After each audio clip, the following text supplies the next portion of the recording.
Do you like using computers and electronic equipment to perform precise tasks? Can you reassure someone who's afraid? Are you interested in how the body's brain, nerves, and muscles work? If all of this describes you, you should monitor this video on the career of Electroneurophysiology Technologist, or ENP.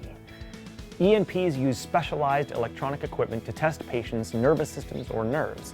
They do this to help physicians diagnose diseases, injuries, and abnormalities in the brain and nervous system. We recorded an ENP at work in Alberta to get some current information on this stimulating career. Hi, my name is Susan and I'm an ENP.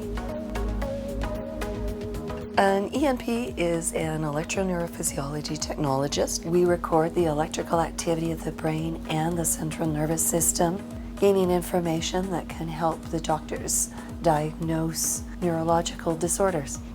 Is she more on the right central? And EEG is the recording of the electrical activity of the brain. We place about 28 electrodes, small discs, onto the person's head and record the electrical activity of the brain through those. First thing in the morning, we come in and we start up our computers, make sure that everything is working well for the day. Then we go out and we greet our patients. We bring them into the EEG room, explain the tests that we're going to be doing on them, what they can expect, and then start to prepare them for the EEG.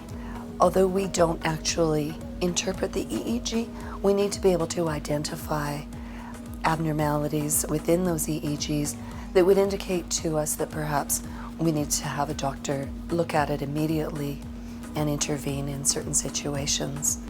The types of equipment that we use for our jobs are the electrodes that we place on the person's head, EEG recording computers. We also have strobe lights that we use when we're doing the recording because that can stimulate different parts of the brain and we look to see how the brain responds. We also just have simple things like tape measures and markers when we're measuring the person's head in preparation for doing the EEG.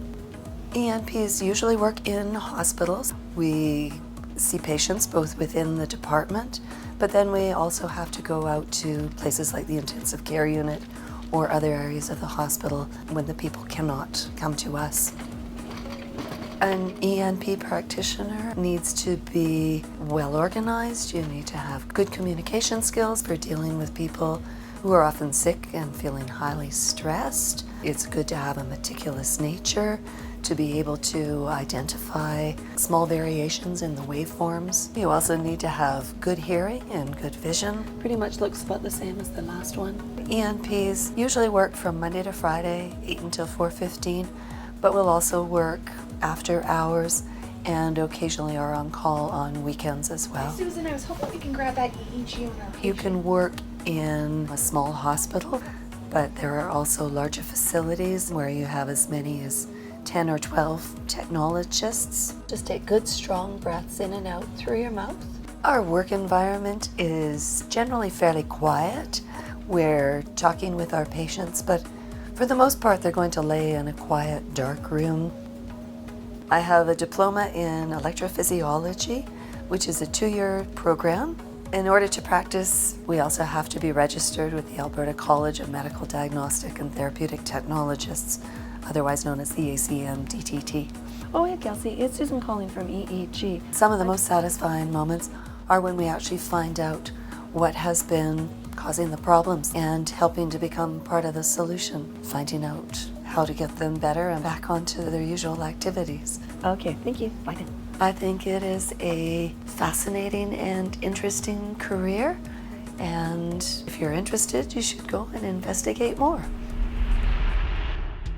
Successful ENPs enjoy working with people and are enthusiastic about how the nervous system works.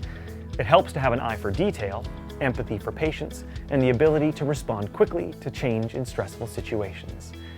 Diagnose your fitness for this occupation and find out about educational requirements and salary ranges in the occupational profile on the ALICE website, and learn about related occupations like cardiology technologist and diagnostic medical sonographer.